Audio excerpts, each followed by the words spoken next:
जय श्री राम दोस्तों, आज हम सरयू नदी में स्नान करने जा रहे हैं। भगवान राम की जन्मभूमि अयोध्या में बहने वाली सरयू नदी का विशेष महत्व है। सरयू नदी पवित्र स्थल के रूप में पूजी जाती है। सरयू नदी में ही भगवान राम ने जल समाधि ली थी। आइए जानते हैं सरयू नदी से जुड़ी खास और अहम जानकारी, जिन्हें जानकर हैरान रह जाएंगे आप।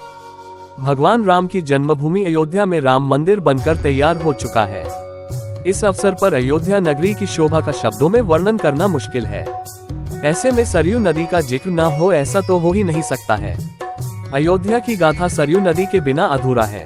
भगवान श्री राम के जन्म स्थान अयोध्या से बहने वाली हिंदू धर्म में इस नदी का विशेष महत्व है। आइए जानते हैं सरयू नदी का महत्व। भगवान राम की जन्मभूमि अयोध्या में बहने वाली सरयू नदी का विशेष महत्व है। सरयू नदी पवित्र स्थल के रूप में पूजी जाती है। सरयू नदी में ही भगवान राम ने जल समाधि ली थी। आइए जानते हैं सरयू नदी से जुड़ी खास और अहम जानकारी, जिन्हें जानकर हैरान रह जाएंगे आप। फॉलो करें। भगवान राम ने लक्ष्मण जी को बताया सरयू नदी का महत्व। सरयू नदी में स्नान के महत्व का वर्णन करते हुए रामचरितमानस में बताया गया है। अयोध्या के उत्तर दिशा में उत्तर वाहिनी सरयू नदी बहती है। एक बार भगवान राम ने लक्ष्मण जी से बताया कि सरयू नदी इतनी पावन है कि यहाँ सभी तीर्थ दर्शन और स्नान के लिए आते हैं। सरयू नदी में स्नान करने मात्र से सभी तीर्थों में स्थानों को दर्शन करने का पुण्य मिलता है। ऐसा माना जाता है कि जो व्यक्ति सरयू नदी में ब्रह्म मुहूर्त में स्नान करता है, उसे सभी तीर्थों के दर्शन करने का फल मिलता है। पौराणिक कथाओं के अनुसार सरयू व शारदा नदी का संगम तो हुआ ही है। सरयू व गंगा का संगम श्री राम के पूर्वज भागीरथ ने करवाया था। कैसे हुआ सरयू नदी का उत्पन्न? पुराणों के अनुसार सरयू नदी की उत्पत्ति भगवान विष्णु के नेत्रों से प्रकट हुई है। प्राचीन काल में शंखासुर दैत्य ने वेदों को चुराकर समुद्र में डाल दिया और खुद भी वहीं छिप गया। इसके बाद भगवान विष्णु ने मत्स्य रूप धारण कर दैत्य का वध कर दिया।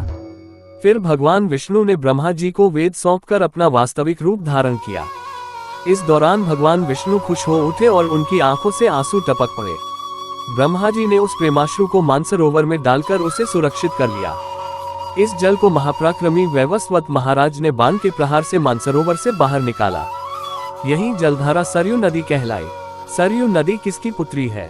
मानस खंड में सरयू को गंगा और गोमती को यमुना नदी का दर्जा दिया गया है।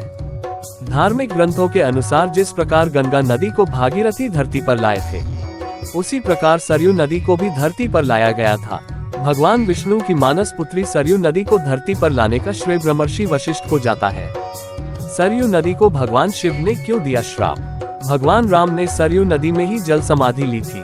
सरयू नदी में ही भगवान राम ने अपनी लीला समाप्त की थी, जिस वजह से भगवान भोलेनाथ उन पर बहुत क्रोधित हुए थे और उन्होंने सरयू का श्राप दे दिया कि तुम्हारा जल मंदिर में चढ़ाने के लिए इस्तेमाल नहीं किया जाएगा, साथ ही किसी पूजा पाठ में भी तुम्हारे जल का प्रयोग नहीं किया जाएगा।